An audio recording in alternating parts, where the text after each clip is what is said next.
Таны сонсох суваг өгүүлж байна. Дэлхийн сонгодог зохиол Мөрч зохиолч Джеймс Феннимор Купер 9-р хэсэг 12-р бүлэг. Түүнээс хойш хэдэн цаг өнгөрсний дараа Мэйбл цамхаг дээр гарч гүн бодолд автан зогссон байга. Тэндээс гол мөрн нуурын бараа тод харагдана.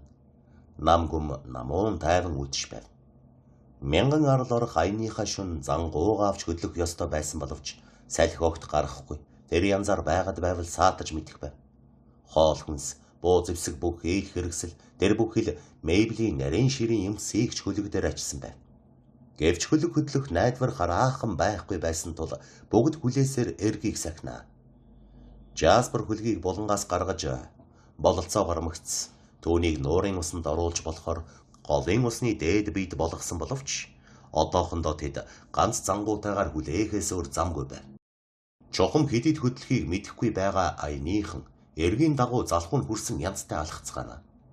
Өглөө болгон буудлагын тэмцээний дараа цэргийн хуаранд нам гүн болж байгалийн гоо сайхныг уламж тод болгох шиг болов.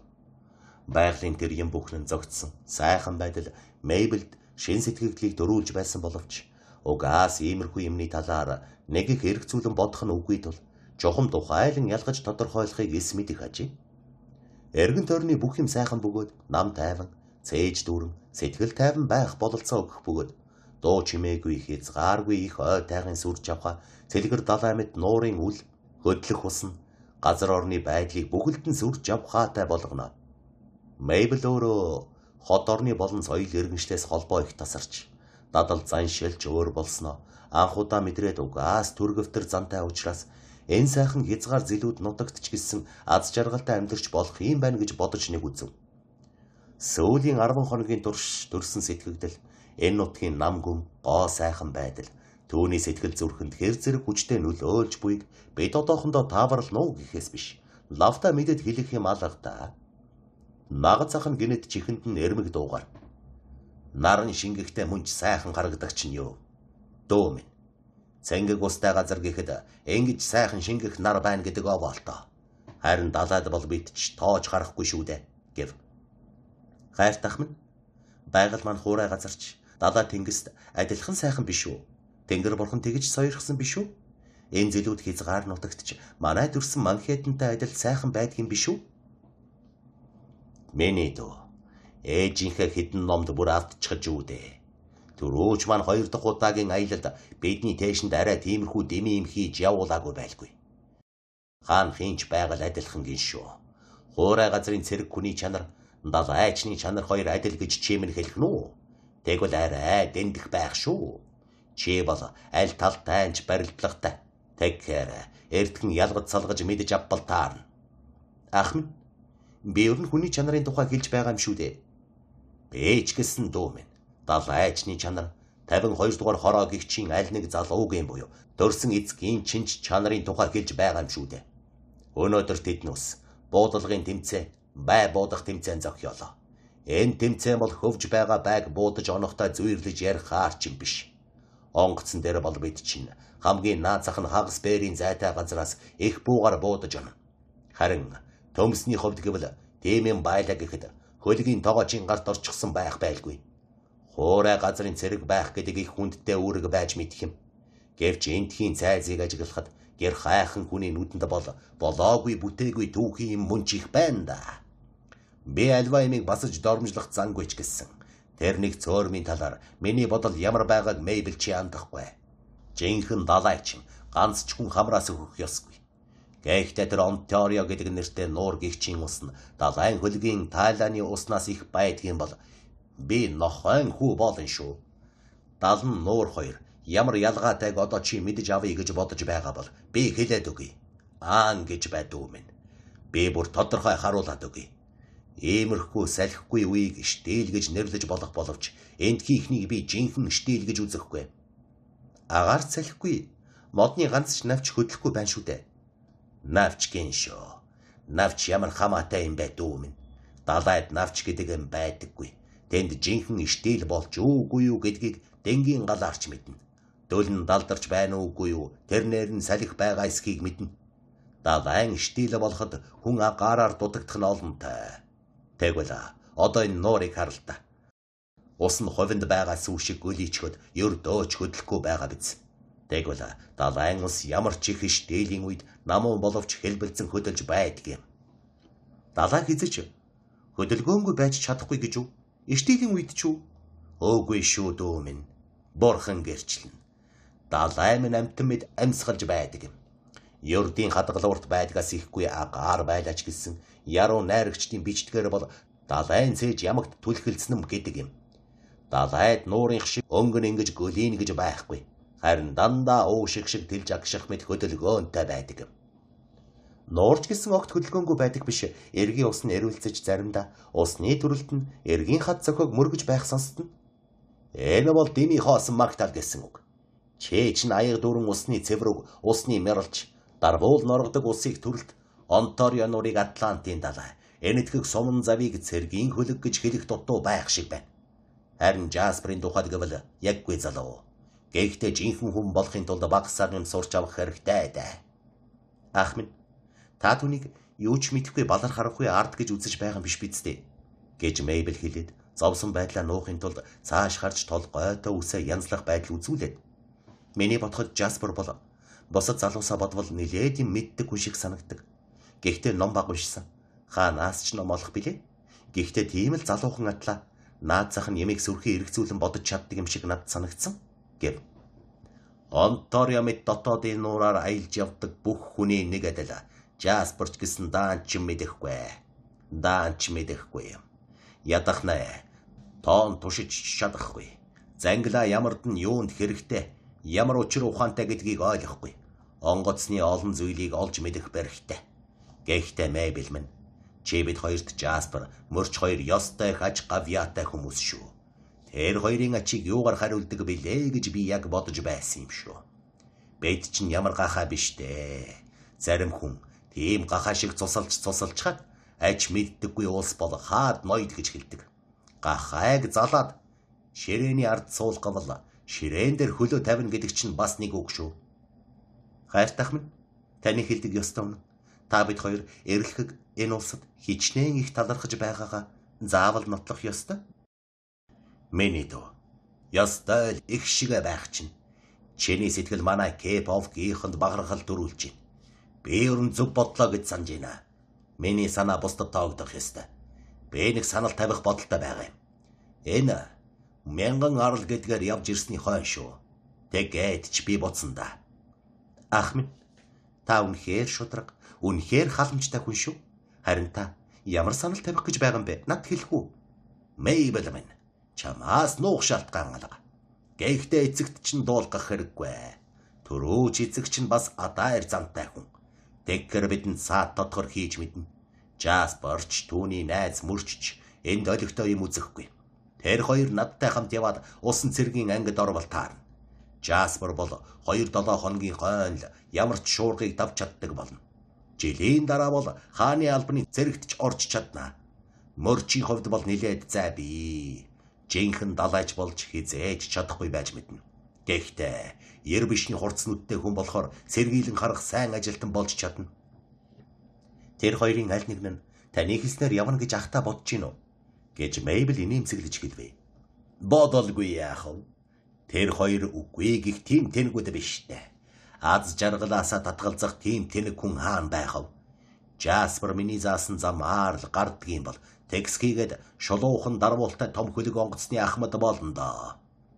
Тэглээгээд аз жаргалтай болов гэж бодох болов уу даахаа? Шулуун буюу ташуу дарвуултай хөлгийн ахмад боллоо гэхэд ялгаа байх уу?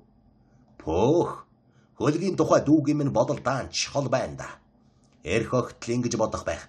Чи юу ярьж байгаагаа өөрөө ч мэдэхгүй байна. Намайг л мэддэггүй гэвэл бүгд бүтэн. Мөрч маанч энд хүрээд ирлээ. Би өөрийг нь яах санаатай байгаагаа цугуулгаад орхив. Найдлага гэдэг бол сэтгэлийг засагч их хүч байгаа юм. Гэт толгоогоо сүрхий сэгсэрснээ дуугүй болов. Ангууч нь тэр хоёрт ойртон ирж байгаа нь урдын адил биш, арай л өөр. Биш үүргсэн янзтай дэрэгдэн очих уу байх уу гэсэн янзтай харагдана. Тэгээд наг цах дүү хоёр гэр бүлийн холбогдлолтой юм ярьж байх шиг байна. Гадны хүн байх хэрэггүй биз. Гэхэд таныг бид гадны хүн гэж бодохгүй шүү. Харин та ирээсэ гэж бодож байсан цагт яг ирлээ. Бид хоёр дөнгөж сая таны тухай ярьж эхэлж байсан юм. Эзгүй хойгуур нөхд нь ярина гэдэг бол юун тухай ярьсныг ухаарахад төвөггүй гэсэн үг. Надад сониуч зам байдаггүй. Тэгэхээр сонсох ихч сониучлахгүй. Хүн болгонд дайсан байдаг, надад ч би байх. Тэгэхдээ та нар биш л тий. Эрхэмхэ гойлог Мэйбл та хоёрыг хэлж байгаа юм биш ээ. Минго нар ихч өөрийнхөө дайсан гэж байгаа юм биш. Үннийг хэлэхэд тэдэнд би үзэн ядагдах юм хийгээгүй юм шүү. Тэр талаар надад эргэлзэх юм алга мөрчөө. Таныг шудрах шулуун хүн гэдгийг би дорн таньсан. Харин танд дайснаасаа өөрөөр хэлбэл тэр Минго нараас салж ангижрах арга зам байгаа. Тэр арга замыг ашиглана гэвэл би л зааж өгөхөд бэлэн байна. Зөвлөж заалаа гэд хөлс шан гордохгүй гэдгийг ч ташрамд нь хэлчих юм. Би дайсантай байхыг яаж хүсэх билээ? Давс тус минь. Ингэж Кэпиг сайзын болон тэр хавийн индианаар хожилдог байва. Би дайсантай байхыг хүсэхгүй учраас бүхий л дайсантайгаа эвлэн найрамдаж бууга булаад хаяжхад ч бэлэн байна. Гэвч та ч андахгүй мэдэх ёстой. Хүн сайн сайхан санаатай болж дайсангүй болно гэдэг бол та бидний өөрсдийн маань хүсэл санааны хэрэг биш. Харин дээд бурхан Тэнгэрийн л таалал юм. Майз мөрч минь. Энэ төр зургийн аяллаас явж ирээд надтай хамт далайн аялалд гарвал та индиан нарын дайчин урайг сонсгоо болж индианы суманд өртөх аюулаас бүрүүлсэн ангиж ирнэ. Тэр давстай усанд чинь би юугаа хийх болж байна. Хот сөөрөнгүүдийн чинь дотор ан хийж байх хэрэггүй. Зах зээл рүү явж байгаа. Тэндээс буцаж байгаа хүмүүсийг мөрдөн хөөж байх уу? Гэрийн нохой шувуудыг намнаж байх хэрэггүй. Тэр болохгүй. Кэпмен. Хэрв та намайг ой модны сүүдэртэй газраас гаргаж хотын нар шарсан гудамжинд аваачих гэж байгаа бол надад та нөхөр болохгүй. Би таныг аваачиж орхих гээгүй шүү дээ. Тэнгис далайн аялалдаа авч явах гэсэн юм. Тэнд чөлөөтэй амьсгаж явж болно шүү дээ мөрчөө. Би тантай ярилцахаас өмнө ийм бодолтой байсныг Мэйбл гэрчлэнэ. Мэйблийн талаар юу гэж бодож байгаа? Хүн бүр өөрийн тавилантай. Тэрнээсээ өөрийг хүсвэл бурхан Тэнгэр хэлгэнэ гэдгийг мэдэж байгаад би бол анчин гайгуулч хүн. Давс тус минь. Би бурхны тааллаас гажих хүн биш. Мэйблэ миний хэлдэг үнэн биз дээ. Аль эсвэл та бусад эмэгтэйчүүдийн адил хөнгөмсөг бодож хүн өөрийнхөө хувь тавилангаас гажиж байх нь зөв гэж хэлэх гэж байна уу? Мөрч минь. Би таныг өөрийнхөө чанарыг битгий өөрчлөөсэй гэж хүсэх байна гэж Мэйбл сэтгэлийн угаас үнэн голоосоо эгэл үгээр хэлэхэд анчин ирийн сэтгэл хөдлөвөө. Мэйбл цааш нь миний нагад цах далайгаараа хичнээн их бахархаж түүний хишиг буйнд биширч байгаа ч гэсэн ой тайгын хамгийн шилдэг, хамгийн ариун сэтгэлтэй анчин ир хөлгийн адмирал битгий болчихосоо гэж хүсэх байна. Та байх тавилантай газраа л бай. Танд бурхан Тэнгэрийн хэлгэнхээс өөр айх юм алга. Та бол миний хамгийн сайн анд нөхөр. Сонсож байгаа бидтэй давс тусаа. Төрөөчийн охин юу гэж байгааг нь сонсож байгаа биз? Өөрийнхөө бодсныг л ярьдаг шудраг шулуун зантай охин байгаа. Одоо миний байгаа байдал үүнд маань таатай санагдаж байгаа цагт би бурхнаас заяасан авиас бэлгээсээ татгалзаж хувь тавилангаасаа гажихгүй шүү. Энэ цэргийн хороонд би нэг их хэрэгтэй хүн биш байж болох юм. Харин тэнд тэр мянган арлын газар очоод сайн буу гэгч юунд хэрэгтэй байдгийг нотолж өгч мэднэ дээ. Тэгвэл та бидэнтэй хамт явах юм байна тийм үү? Гэж Мэйбл үнэн сэтгэлээсээ баярлан инээхэд мөрч түүний төлөө хорвоогийн захад хүртэл явсан ч бэлэн байва. Нэг л зэрэг ихнэрээ авч явна. Тэгэхээр тэр бид хоёроос өөр бүсгүй хүн явахгүй. Гэвч намайг хамгаалж авах хүмүүсийн дотор та нэгэнд байхаас хойш надад айх юм огт алга. Та төрөөчи төрсөн охин биш байлаач гэсэн төрөөч маань өөрийг чинь хамгаалж явна. Ер нь таны төлөө бүгд бодно доо. Харин нагад зах чинь дотоод тэнгисээр дарвуул тонгосоор явж үзэх сайхан санагдах байх шүү. Юун ч сүртэй юм ярих юм бит. Дотоод тэнгис гэж ирээд л эрхэм мөрч минь. Надад нэг олигтой санагдахгүй байх шүү. Ер нь ингээд бидний аялах гэж байгаа энэ ажил маань ямар зоригтойг би мэдмээр байна. Би угаас дэмий юмд явахыг хүсдэггүй хүн. Миний хүргэн төрөөч маань ч ус болгочихсан юм шиг дуугүй л байгаад байх юм. Яагаад ингэж буй учрыг Мэйбл чи мэдж байгаа юу үгүй юу? Мэдгүй шүү хаа. Би ааваасаа албан ажлынхаа талаар асууж шалгахыг зориглохгүй байна. Эцгийн бодлоор ингэх нь эмэгтэй хүн таарах зам болох байх. Харин аясын салхи гарахад бед хөдлөөд 1 сарын хугацаагаар явах юм гэдгийг л мэдчихэв. Жохомаа хаашаа яах гэж байгаа талаар жаахан ч гэсэн юм цогойлгаач мөрчөө. Зорилгоо мэдэхгүйгээр усанд хөвөрнө гэдэг хуучин далайчид нэг их сайхан санагдахгүй шүү. Бидний аяллаа зорилго буух газрын нэр зэрэг бол давс тус минь. Хэдийгээр цэргийн хороонд ярьж болохгүй гэдэг боловч нэг их сүйттэй нууц юм биш ээ. Харин би цэргийн хүн биш учраас юу ярих дуртайгаа ярих хэрэгтэй хүн. Гэхдээ би бол хоосон чалчхад дурладаг хүн биш. Нэгд хөдлөөд явахын алдаг. Энэ аялалд оролцож байгаа танд хаашаа яван тодорхой болно л эрхэмгэв. Та мянган арал гэдэг нэрийг мэдэж байгаа байхаа. Сонсхон ч сонссон. Гэхдээ тэр арлууд гэдэг чинь далайн аралтай адилгүй байж таарна. Тоог нь гаргахдаа том тололдааны дараа үгсэн шаргацсан цэргийн тоо гаргадаг шиг л тоолсон биз.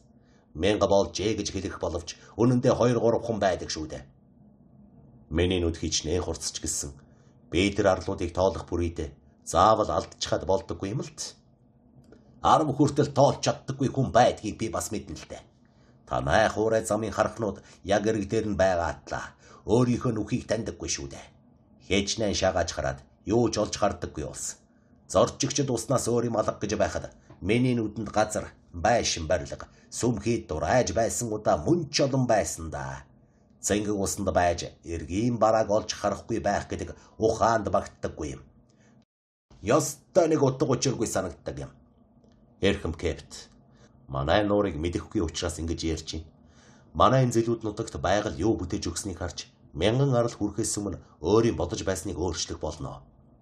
Энэ хязгаарт жинхэнэ арал нэгийн зэрэг байна гэхэд ч итгэхгүй байна шүү. Миний арал гэж үздэг тийм арал цэнгэг усанд байх боломжгүй гэж би ойлгож байна. Би танд олон 100 арал үзүүлнэ. 1000 гэхэ болилт. Ямар ч болтугай нүдээр харж хэлээр тоолоод барахгүй олон арал үзүүлнэ. Ямар шүү хэлбэр дүрстэй байдаг юм дэ тэд чинь. Тал бүрээсээ усаар хүрээлэгдсэн арал. Тийм үү. Юун ус, юун газар. Үнэндээ тэдгээр чинь хойг, хошуу, их газар л байж таарах нь. Энэ бол лавтай. Та нар энэ талаар умаахан гэж хэлж болно. Гэвч арал мөнч бай, биш ч бай, тэр яах вэ? За мөрч найз минь. Та бидний энэ аялал ямар зоригтой юм бэ? Та бол түрүүчийн хүргэн, хөөхөн Мейбл түүний охин. Бид бүгдээрээ энэ аяллаа зорчигчд.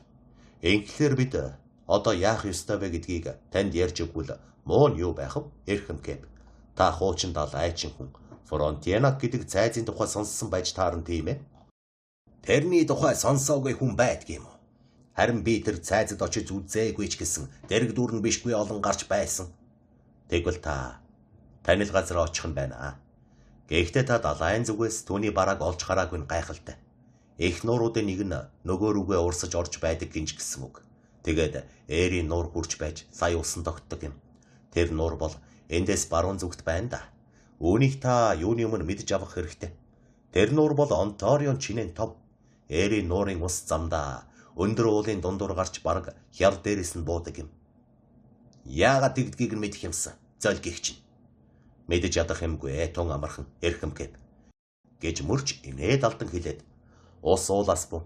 Урсгал ус уулууд урсдаг гэж хэлбэл байгалийн жамд гажуу болно.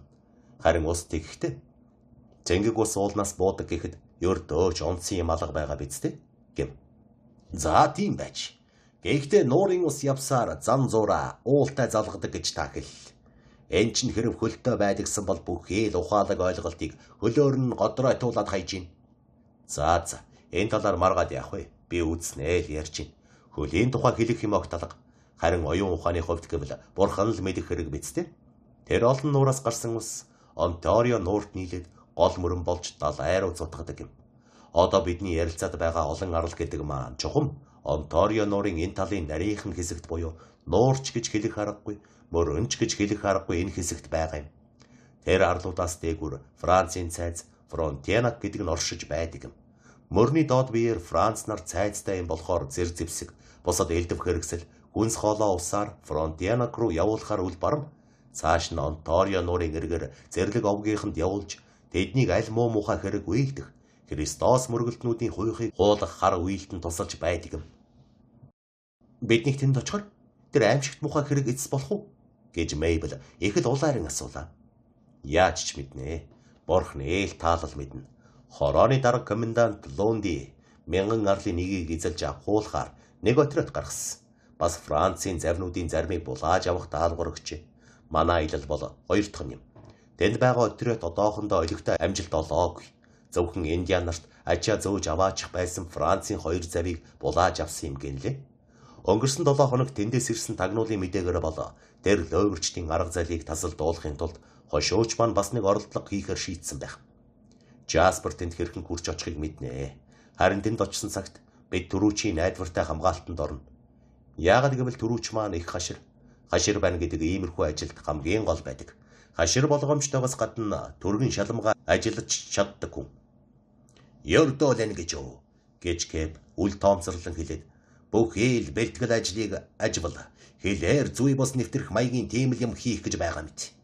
Тэгэхээр бидэнд хэрв түүнд оролцвол зохих хөлс олдох бололтой. Цэнгэг усныхан олзоо хуваадаггүй байж таарна тийм үү? Надад нэг л ойлгогдохгүй байх чинь юу? Та нарын ярилцаад байгаа тэр тулалдаа бүгэлт гэдэг ажлын чинь үеэр олж авсан юм эзэн хаанд лождог хэрэггүй. Энэ талаар надад мэдэх юм алгаа ирхэм Кэпгүй. Хэрв гарт маань туглаг дарь ороод ирэх юм бол хаанд ганц ч үг хэлэлгүйгээр авч л орхидог. Зарим нь бусдаасаа илүү юм авдаг л байх. Надад тийм юм огт тохиолддоггүй. Гэхдээ одоо би өөрийн гисэн гэр орон хантай болохыг бодох цаг болсон.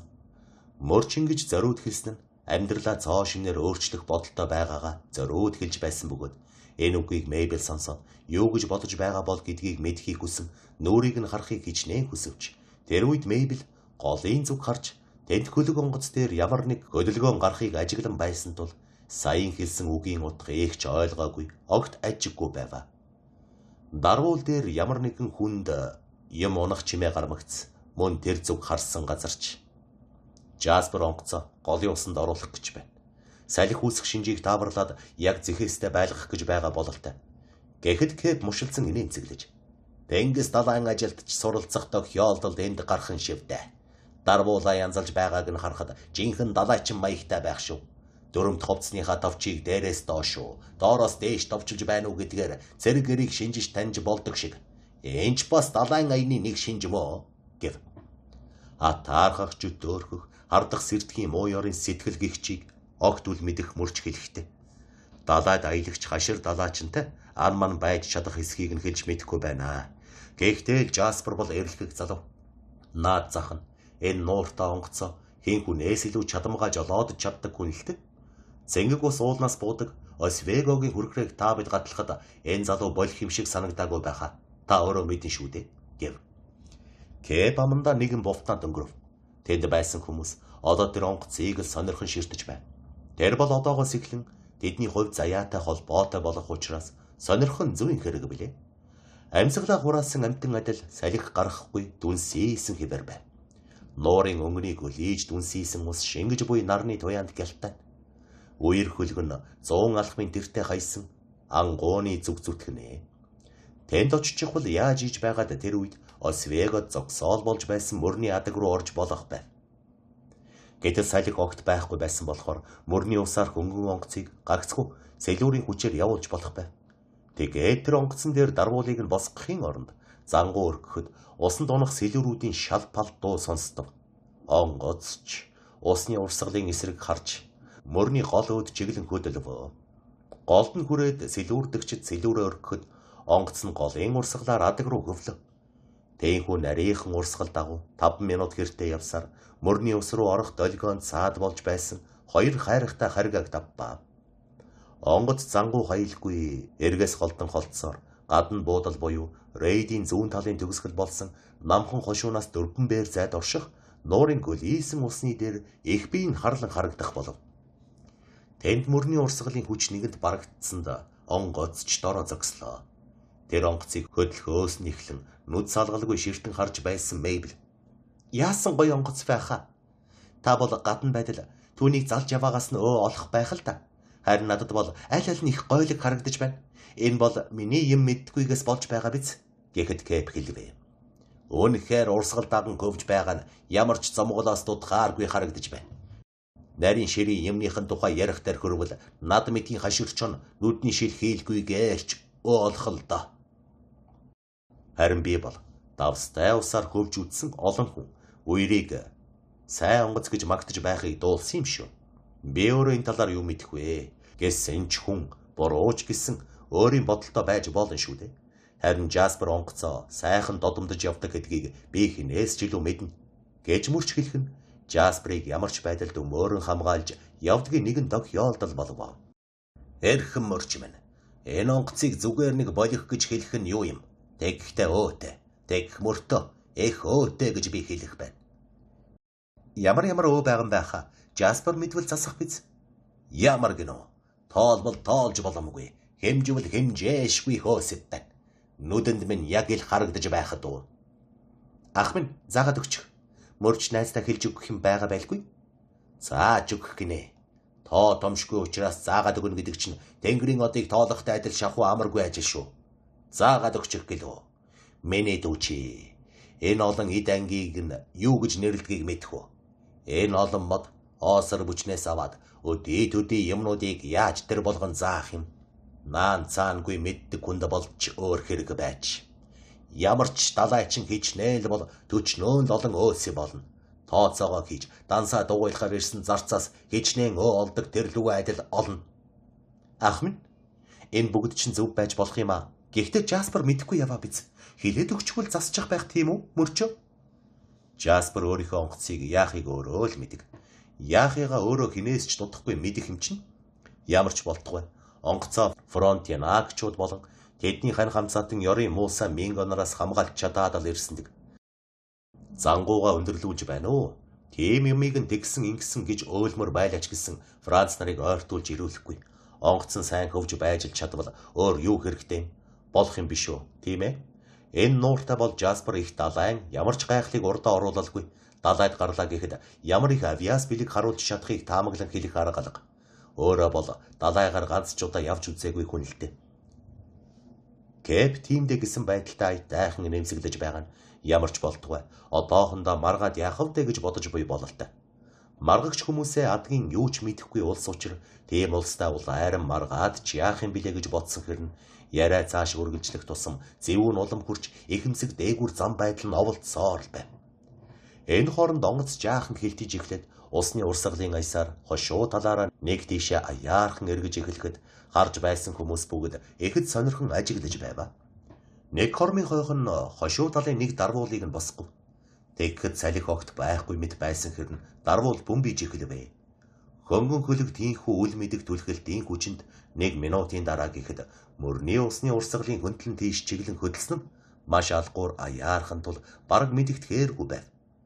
Үер онгоц урсгалыг огтолмогц усан эрг үүлэг түүнийг шүүрэн барьж авах мэт болоод онгоцч их зэргийн зүг шудран хөвөв. Тэнд цайз буй Жасперч зангууга хайваа. Сөрхий байна. Тун сөрхий байна гэж Кэп ганцаараа яриад. Уг нь жолоогоо зүүн тийш биш, баруун тийш залах ёстой байсан юм. Хөлөг онгоц газраас ганц бээрч хол бай. Бүр холч бай ялгаагүй. Эрэг хүрэхтэй хошуу талаараа дөхөх ёстой байдаг юм. Тэгвэл гоё харагддаг.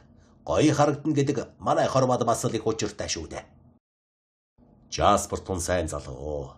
Бид аяллахаа үед түүнийхээ авхаалж самбанд их найдвар тавина гэж төрөөж дүнхэм гинэд Кэпийн хажууд ирчихсэн хэлээд.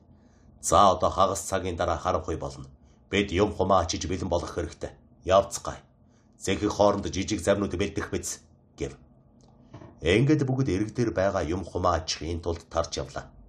Бөмбөрийн дуу тур гарч цэргүүдэд дохио болгоход бүгд хөдөлвөө.